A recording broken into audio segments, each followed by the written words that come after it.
Hello and welcome to another edition of Critical Q&A, the show where I answer your questions based on what you've left for me in the comment section of my Q&A videos or have sent to me by email at askchrisshelton@gmail.com. All right, a couple weeks ago, I let everybody know that there was a possibility of me and Melissa being able to move into a different place where I would have a studio space that would just be dedicated for this activity so that I could improve the quality of my YouTube content. That is now happening. This weekend I am going to be doing that move. We did not get to the target that I actually had set on Patreon, and I want to keep going on that because I actually need the support and help to make this actually totally happen. But I wanted to give a huge shout out to everybody who has responded amazingly over this month. This has been an amazing month of support from you guys, and it is, I can't even begin to thank you enough. So let me give a little shout out here to everybody who has come on board, and it's a few people. We got Sean McMullen, T. LaCour bumped up their pledge. Jenny Rose White bumped up theirs. Mike Blau bumped up his. Shelly Biba came on board. Cynthia Pinsalt, I'm Pinsonalt. I'm really sorry about the names. I do butcher them. But anyway, Cynthia, thank you very much for bumping up your monthly amount. Same with Andrea Struble. Sean Sendelbach signed up. Eric Herner bumped his up. Robert Black also. Julie Diliberti signed up. Julie Knight bumped up her amount. Callie Corbis came on board. Holly Edmiston and Sandy Del Rey bumped up theirs. Julie Patterson signed on. Carolyn Stacy bumped up hers. Thank you very much. Seth Sheedy's, somebody who's calling themselves Y'all Ain't Right, has pledged on board. Renee, Lemmy Adams bumped up theirs. Jeremy White, Wilson Dobbs, Georgianne Roy, the Crackpot, Peter Hall bumped up theirs. Fran Bridge, thank you very much for bumping up yours. Buffy, Linda Norvich, and Karen Della Carriere. All right, guys, so thank you very much. A big shout out to all of you guys for coming on board or throwing me some more support on a monthly basis. And we still got, a long ways to go, but I wanted to let everybody know that I do have some things coming that will that I put on my Patreon page. I tried to sort of upgrade it a little bit and put some statuses on there and stuff. Totally ripped off the IAS status titles. You can check out my Patreon page. It is linked, I believe, the little eye in a circle. You can click on that. That'll give you a what's called a card. And here on YouTube when you're watching, and that card, if you click on it, will take you to my Patreon page. There is also a link to my Patreon page in the description of every single video I post. Anyway, wanted to, please encourage anybody to support this channel if you enjoy what I'm doing, find it entertaining, informative, educational. So let's go ahead and get on with the content now and get to that information and education and entertainment with your questions. Sherry Sporn. I was reading Mike Rinder's blog this morning, and at the end of it he asks, don't these people ever get sick of the demands for money? Don't these people ever wonder what happens to all the money they do give? That is my question. From what I've seen online, it seems like many of the public do get sick of it and try to fly under the radar by not attending events, giving as little as possible, etc. They either still believe in the tech or are trying not to be disconnected. But are there really people who do not know something is wrong based on the excessive regging? Or are only mildly annoyed but think it's okay and are still happy to pay for eternity? Well, I imagine within the world of Scientology you're going to find a full spectrum of that, from, slavish, dedicated, fervent supporter that, believes that the church can do no wrong, over to people who are on the fence, under what we call under the radar, where they're not even really going into the church anymore. They're not, calling the church back when the church calls them. They don't go to events.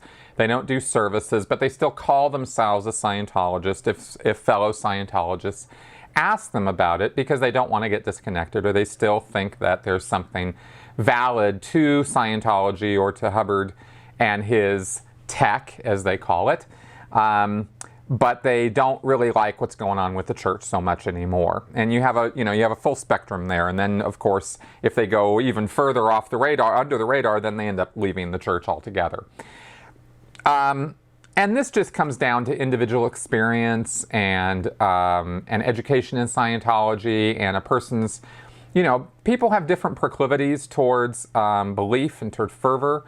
Fervent belief in something, religious or not, and Scientologists are not really any different. So I couldn't really sit here and say, oh no, there's no, everybody in Scientology knows there's something wrong, because I don't think that's true. And this might be along the same lines as, it's an easy example to use, so I'll use it. I don't mean to I talk about Catholics, and, I'm pretty sure that a lot of Catholics are probably, with the constant news about, pedophiles in the church and amongst the priesthood, and how, exasperating and difficult and frustrating that can be to be a Catholic and be associated with a group like that. But I'm pretty sure amongst all those folks, you're going to find a similar range, a similar spectrum of people who, some of them are going to look at that and they're going to think that those practices, that the criminality and the really disgusting pedophilia that exists within the Catholic priesthood is a reflection on Catholicism itself, and that it shows that it's not a faith of honesty and compassion and care. Because how could you have its most dedicated members, the priesthood, doing this to sexually assaulting children? I mean, that's just crazy. So I'm sure there's some people who look at that and go, oh my God, and really end up in a crisis of faith. I'm sure there's other people who are Catholics who look at that but separate that bad behavior out from the church itself. And they go, well, there are these criminals who became priests, or they were priests and then they gave in to their darker, baser selves and went off the rails and committed these sins, and they were not, you could have all kinds of opinions about these guys, from the idea that they were never really priests to begin with, to they lost their way and gave in to sin, or whatever. Whatever else anybody might say about it. I'm sure there's lots and lots of ideas being expressed out there. I think you find the same thing in Scientology. I think you would find Scientologists who would look at the excessive salesmanship, what we call the regging, right? They're trying to register them for services. And they look at the high-pressure sales tactics, and they look at the disconnection and the shunning and the ethics actions that go on, and they go, well, that really sucks. I really hate all of that. It's because nobody enjoys it. I mean, I can definitely say that with some degree of certainty. I never met any Scientologist who enjoyed being sold Scientology, right? Everybody complains about it. But they look at that as a necessary evil. They look at it as something that's not the tech, the methods and the actual dogma of Scientology. So they separate those things out. And that's, I think that's kind of how they rationalize it or justify it, because let's face it, as human beings, we can rationalize pretty much anything. We're very good at it. And there's lots of mechanisms going on up here to make that rationalization happen. When we believe in something, we can make anything make sense, to hold on to or maintain those beliefs. So that's kind of what I think is going on there. And I think that it's only when the church turns on them personally, or they're somehow let down by the tech or by the church itself, not the abusive, kind of regging or even ethics that goes on. But that's not enough to turn them off. But if things get directed at them personally, or they have some big upset with it, and then they can start finding, then they allow themselves to be critical of the group and of the dogma itself, and then they can start stepping away for real and get all the way out. So I think that's think that's kind of how that works. Jason Smith. How do you start to introduce critical thinking and the dangers of destructive cults, not just Scientology, to kids without scaring or boring them? And how do you make it seem interesting or attractive? My daughters are 8 and 9, so hopefully I have a while before needing to worry about a cult sucking them in. I want to make them aware and begin to introduce the concepts of charlatans and con artists. As you point out, this exists in much more than religion. Politics, movies, TV, internet, commercials, etc. Yeah, teaching critical thinking. I wish I had this totally nailed myself, but here are some ideas I can throw at you on this. I believe that learning is best when it is something that is personal to an individual, that, you know, if they can find examples or relate the material to themselves directly. I think that that has a lot to do with being able to assimilate the information quickly. So maybe finding, you know, first off, you have to get across the, you know, a gradient scale, a ladder, you know, a step-by-step approach to it. You start with the most simple concept possible, you know, and dishonesty, or you know, the fact that somebody might say something but actually mean something else, or they might say one thing but actually the truth is different, right? First you get that concept across, and that's not hard to get across. Kids, I'm sure, you know, your 8 or 9-year-old are well aware of dishonesty and how that works, because I think kids pick up on that right away once they start getting socialized in kindergarten. I mean, I remember when I was in school, and you know, you get a social pecking order right away. You get hierarchical thinking. You get bullies. You get, you know, friends. You get all kind, you know, everything that you're going to encounter in life. You almost everything that happens there happens in kindergarten, you know, or in first grade. So kids get a pretty quick education in dishonesty and people conning them, or approaching them and saying one thing but meaning something else. So perhaps the best way of approaching this with children is to get them to tell you about those kind of experiences that they've had and what lessons they have learned from that. Have them tell you and find out where they're at on it. What do they think? You know, it's kind of amazing what kids will say, or what their, you know, how complex their thought processes can get by the time they're 8 or 9, actually. And that's more of a maybe a Socratic kind of method. Like, you're getting them to tell you. You kind of lead them along with questioning, right? So everything that you're asking them directly relates to them and their own experiences, and therefore will be something that they can get, you know, really hold on to and learn from. And it's not just you dictating things to them, you know, because kids, you know, kind of, yeah, okay, it's the, you know, it's the parents telling me this, and so anyway, I think that business of relating things back to real life and to their own experiences is pretty crucial. And then, like I said, a step-by-step approach. You know, you're not going to start talking destructive cults and us versus them thinking and fervor and, you know, this kind of stuff. You're not going to be introducing those concepts at that young of an age. But you can certainly get the warning signs of narcissistic behavior, of selfish behavior, of ego-driven behavior. You can get those kind of things across to kids. And again, I'd be surprised if by that time, if they're even halfway aware of their environment, what's going on. They've probably picked up on a lot of this stuff. So by talking about it, you can stress importances about lessons that they might have learned, or maybe they've learned some wrong lessons along the way, and you need to get them to tell you about it so you can kind of, you know, push their thinking in certain directions, right? And again, I think through questions is the best way to do this, but you can, you know, obviously you can relate your own experiences to them, or similar experiences that they'll be able to understand, and get it across that way. And that's how I would approach teaching children about critical thinking and who to watch out for, how to watch out for them, what kind of things to watch out for. You know, for example, okay, you know, the word narcissist, it's a big word. I don't know you want to give that to a 9-year-old, but getting across the idea of somebody who is too much focused on their own interests to the exclusion of everybody else, right? All they care about is themselves. They don't care about anybody else. Have you ever seen anybody like that? Oh, yeah, oh, yeah, well, tell me about that. Oh, well, Sally Sue and blah, blah, blah, blah, blah, blah.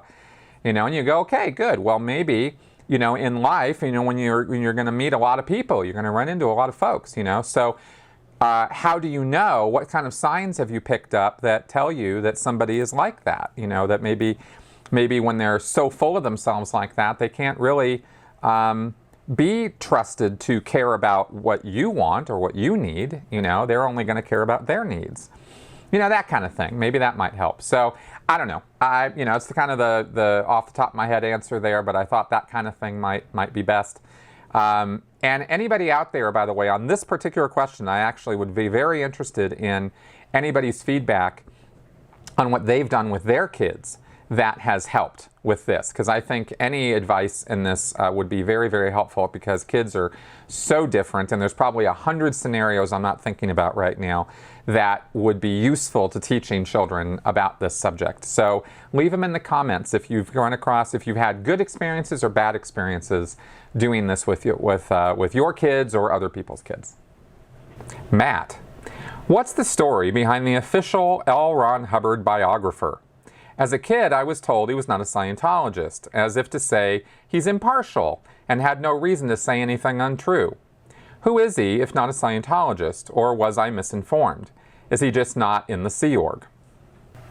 All right, here's what I can tell you. The guy's name is Dan Sherman. He was hired in the 1990s by the Church of Scientology. He was already an OT Scientologist. He'd been around in Scientology for many years. In fact, I believe, if I'm recalling correctly, that he was involved with OSA work against Jerry Armstrong back in the 80s, working with Mike Rinder. I seem to recall his name coming up somehow in connection with Jerry Armstrong's case. So he's been around for a while. He's been on the inside of the church for a long time. But no, he's not a Sea Org member, and I don't think he ever was. I don't know a lot about his background in Scientology other than that. I remember very clearly the event where he was announced as the L. Ron Hubbard biographer. It was a great big deal. Again, I think it was early 90s that this happened. He was presented as somebody who, they'd gotten it down to a short list, and they'd worked these guys over and done various, obviously they did a lot of sect checking on them as Scientologists. There's no way they were ever going to give that job to somebody who was not a Scientologist, because David Miscavige absolutely holds exclusive control over anything going out of the church, and that includes L. Ron Hubbard's eventual biography. So he wasn't going to have an author that was going to buck him or buck the system or in any way go outside the church in order to get their work publicized or spill the secrets or something. I mean, this was going to be somebody who was going to be granted access to L. Ron Hubbard's diaries and personal notes, everything.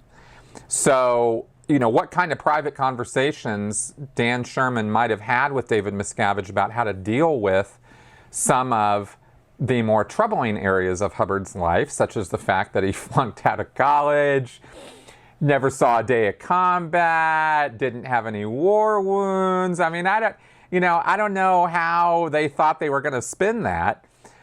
Because that's the facts. We've got it all documented, but the truth and the Church of Scientology are not close friends. So I imagine that whoever when they got Danny Sherman to do this job, they must have made it clear that he was going to be going with the church line and not with reality or truth. There's no way you could hire somebody for that job who was not compromised. So that's what I know about the guy himself. He's a pretty literate guy, tends to speak in run-on sentences. He was already a writer, a professional writer. I didn't look up before I answered this question here what it was that he had written before he got hired by Scientology, but he was a professional writer. And he pretty much, his job at first was, I'm sure, compiling this biography, and something got put together because I remember some former members talking about seeing a manuscript. But clearly that manuscript is not anywhere close to being released to the public because, We already know that anything the church says as far as the church's lies about Hubbard's life, that's all been so thoroughly debunked that, his biography would just be met with ridicule if it was published now. So Sherman ended up becoming a bit of basically a speechwriter.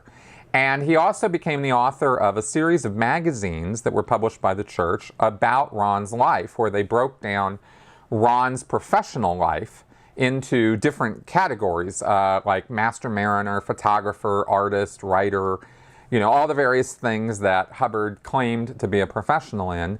They have a magazine dedicated to just that subject and sort of showing photos of Hubbard doing that profession or that activity, writings that Hubbard wrote about that profession or activity, things he did, stories that people have about him as a sailor, for example. Those were all compiled and put together, and that's pretty much the only real biographical publications that Sherman's put out.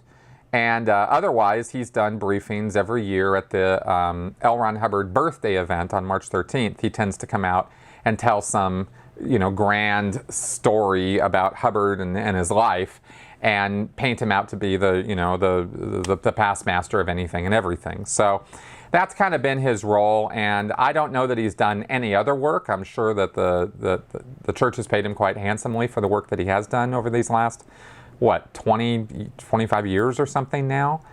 It's kind of silly. He's clearly known as the LRH biographer, but there's no biography after decades. So, whatever. I don't even know if they call him the biographer anymore. But that's pretty much everything I know about that guy. Emily MK97. Do you find yourself hypersensitive to environments, words spoken, etc. that remind you of moments of susceptibility? I ask from selfishness. I am and hope I am not alone in looking for an exit when I perceive an environment being manipulated.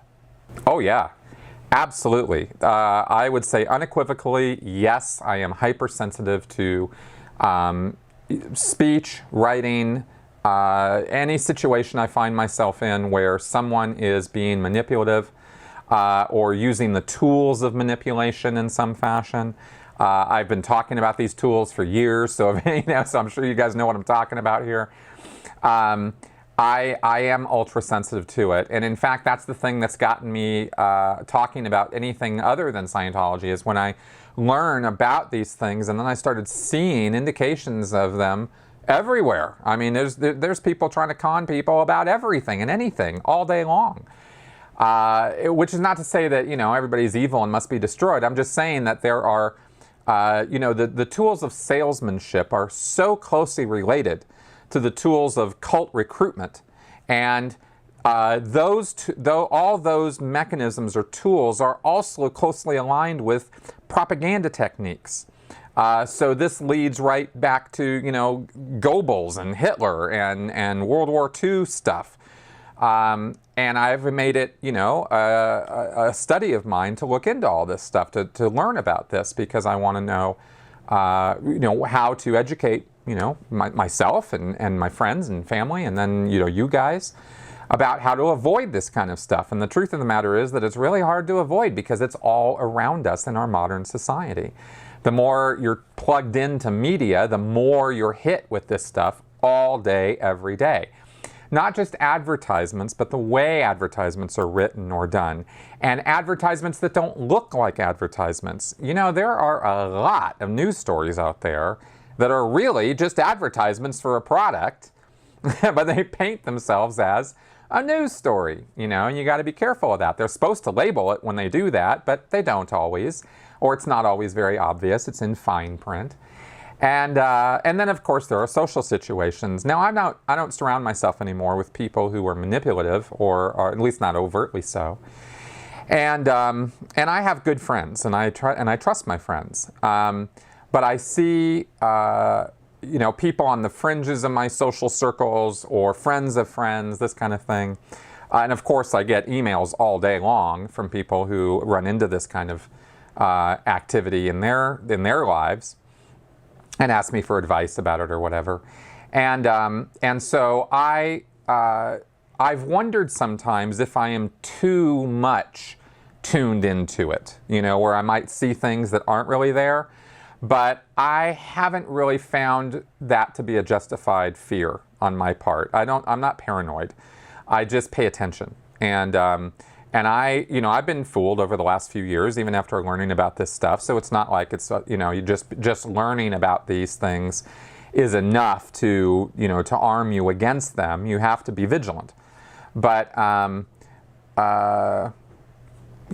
but I haven't really run into too many issues over the last couple of years. And when I do, I just kick it out of my life right away. If I get some weird phone calls, people trying to sell me stuff or trying to manipulate me somehow. In interpersonal relationships, I think is where it gets the trickiest. Like when you have friends who who get into fights with each other and then try to get you on the, they're both trying to get you on their side, that kind of thing. That can be a little difficult, and I've also, and just to, you didn't ask about this, but I'll comment on it. I also find myself sometimes catching myself using some of this stuff in order to persuade or change minds. And that's a little tricky because I don't do that on purpose. I'll catch myself and then I'll go, oh, no. Because it's not my thing to be deceptive at all. But I also know what makes, what people want to hear.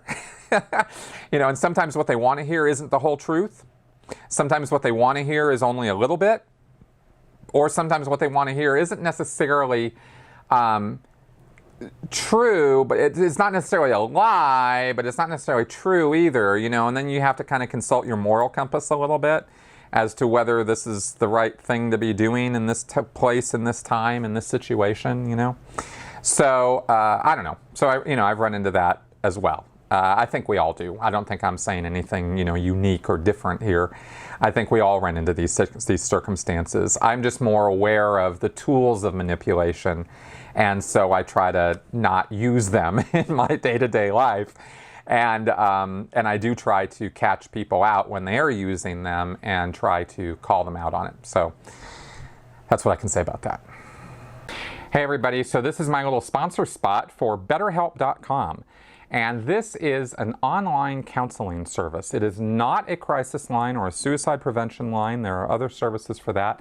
But I wanted to endorse BetterHelp.com because it is a service I believe in, and it is something that I think a lot of the viewers of my channel could actually benefit from. It is cheap, it's affordable.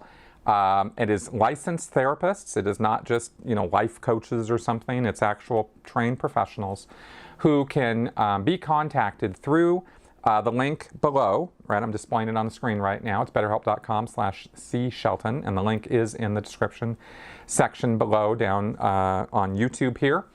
And that is a service that you can get text help, voice, chat, or video. You don't have to necessarily be looking or talking to the person who's helping you, because sometimes that's a button for people. Also, if you get, within 24 hours, you'll get hooked up with a counselor. If that person's not doing it for you, you can get somebody else. If you can't, the fees are like $35 to $65 a month or a week for the service. Pretty cheap, pretty good, affordable service. I really don't know how they do it actually. I'm amazed by it, but it's something that does actually help people. My wife Melissa has actually used the service and gotten a lot from it. And there is financial aid for people who can't, maybe make even those payments. So give it a shot. Check out the link. Fill out the survey. Give it a go. See if it helps. I think that that getting that kind of help is something all of us need sometimes.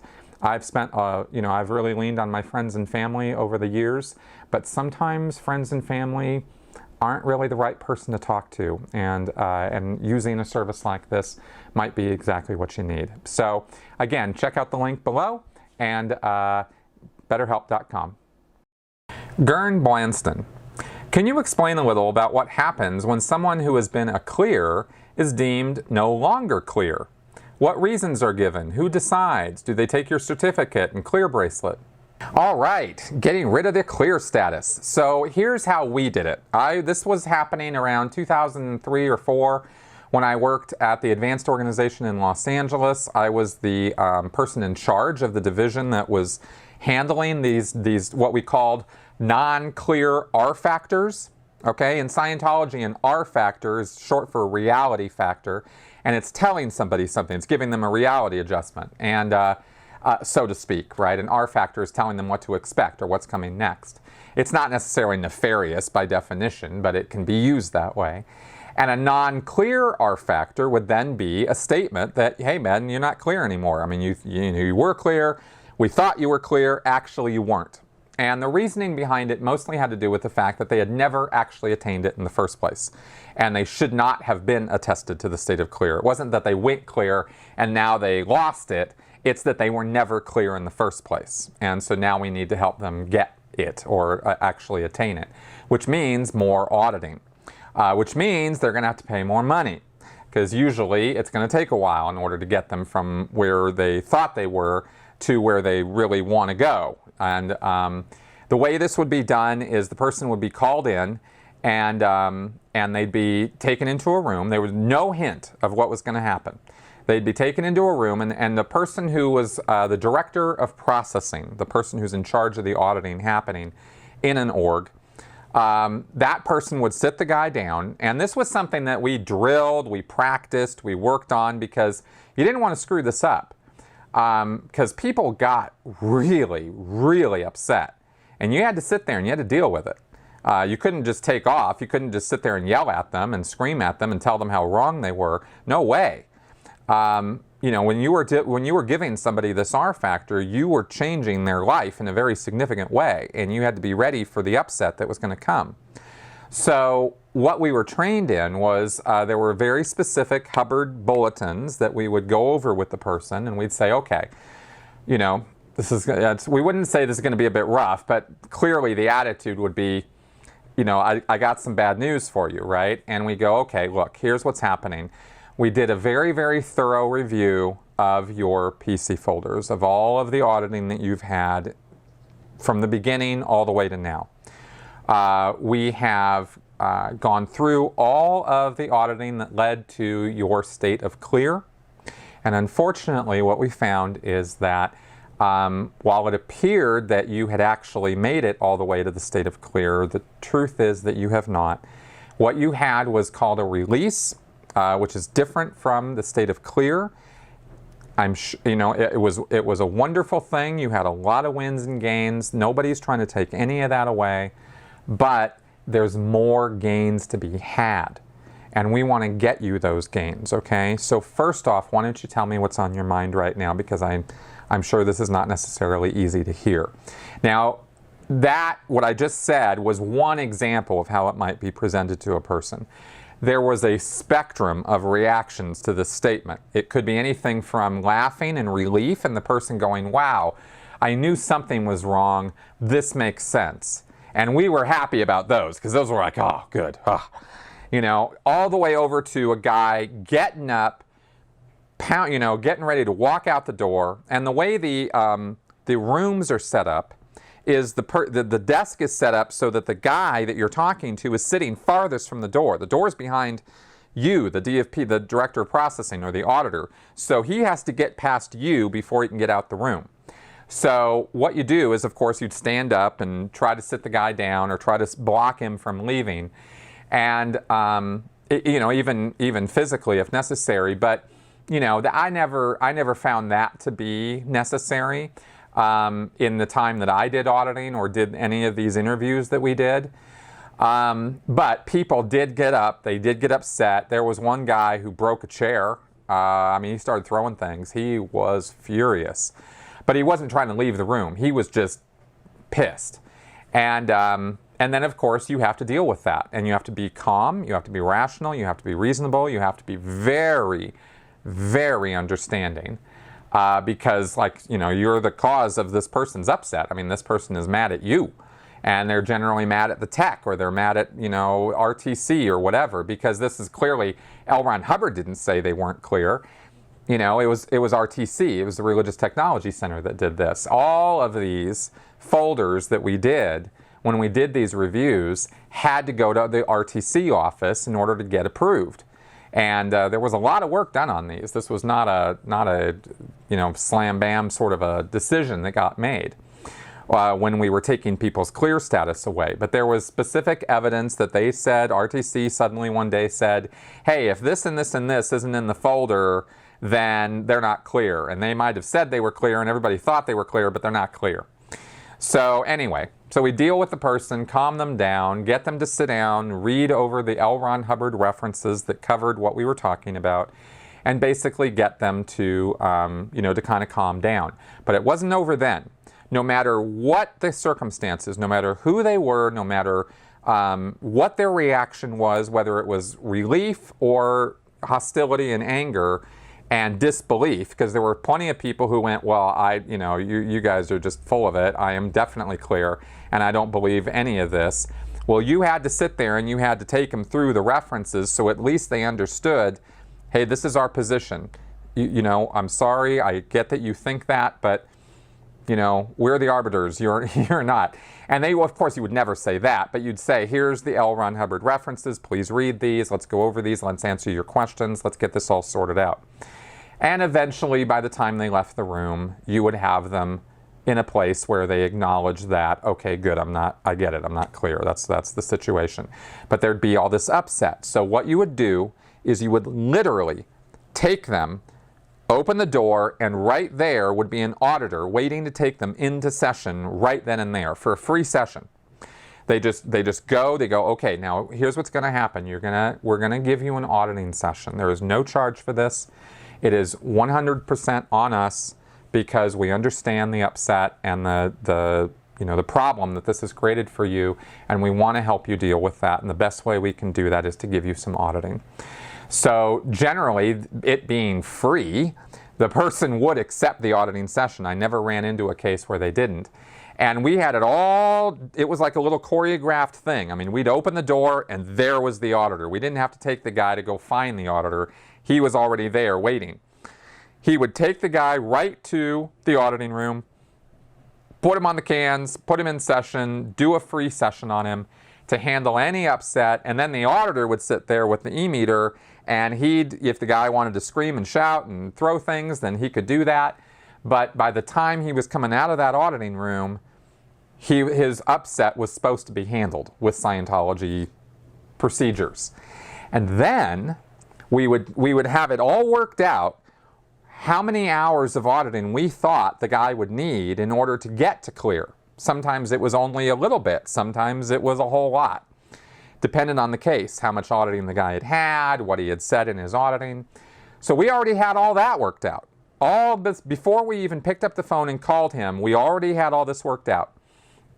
So as soon as the auditing session was over, he would be escorted down to the salespeople, the reg.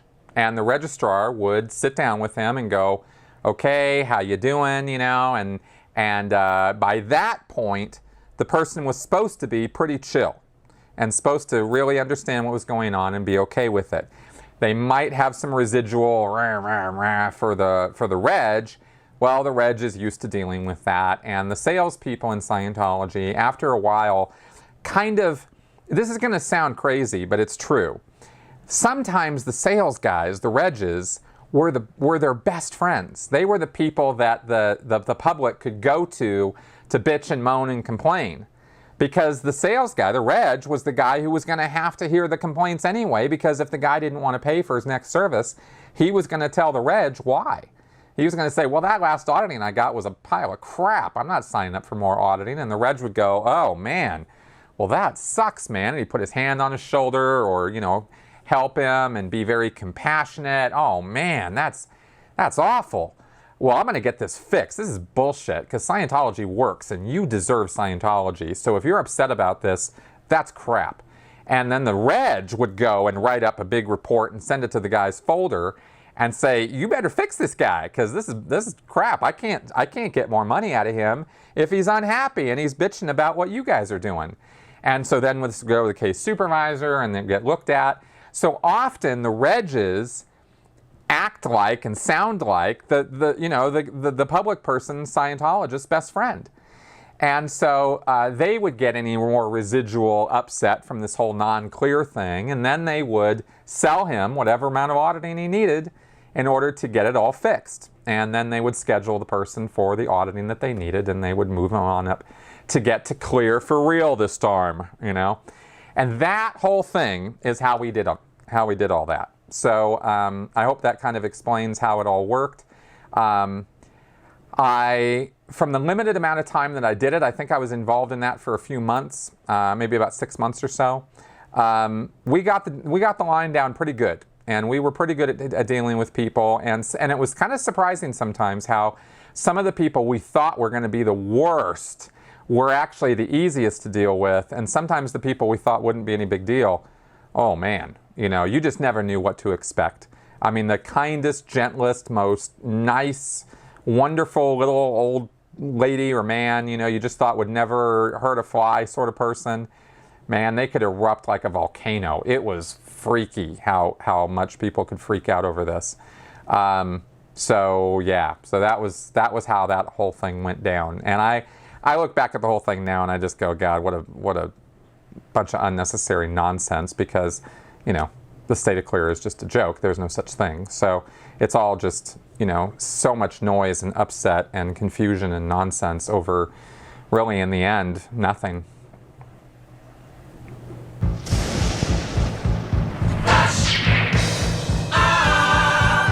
Okay, whoa, the lightning and the thunder means it is time for Flash Answers. TJB fan, is Wi-Fi provided at the complex for its staff and public? Yes, they do provide Wi-Fi on Sea Org bases in public areas, or at least in some public areas. I think in PAC it was in the cafe area, this outside patio area. I think there was Wi-Fi there. We had Wi-Fi as the crew, but we could not access the internet through that Wi-Fi unless we had first gotten okay through security and had gotten a filter program put onto our computer, and so that we could not look up any nasty Xenu stories or anything, you know, like that. Roman Kolozionek. As for the various homes for L. Ron Hubbard maintained by Scientology in case LRH decides to return, how is he expected to return? Do Scientologists believe he will materialize in bodily form one day to take up residence, or that he will select a body to be born in and someday show up at a base or an org saying he is LRH? I don't even know what Scientologists think about this in general anymore, because I never thought Hubbard was coming back when I was a Scientologist and a Sea Org member. I thought he was gone, and I didn't think I was going to see him again this lifetime, maybe ever. You know, he said he was going off to Target 2 and he was going to clear other planets and do more OT research, and that's what I thought he was doing. So I never had the idea that the LRH offices or the LRH homes or any of this stuff was set up for him to come back. I always thought, as a Scientologist and Sea Org member, that those were just dedications, monuments to him and to the memory of the Scientology history. That's how I looked at that stuff. So, you know, I get asked this all the time, and I got to tell you, I don't know, you know, because I never expected him to, and I never met any other Scientologists who thought he was just going to show up one day.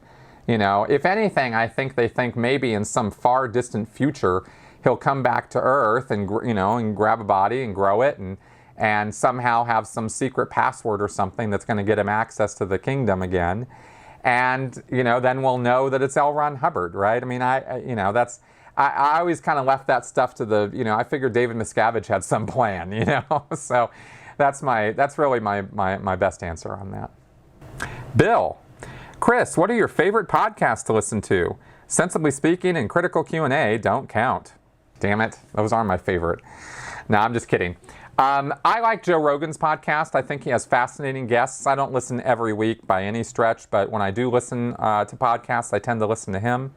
I love the long format and the breadth of conversation that's had on Joe Rogan's podcast. I also have listened to Sam Harris. I don't agree with everything Sam Harris says by a long shot, but I've listened to his podcast and I like the way he presents his ideas. And I love Seth Andrews' podcast, The Thinking Atheist. I think he's wonderful. He's got the best radio voice ever.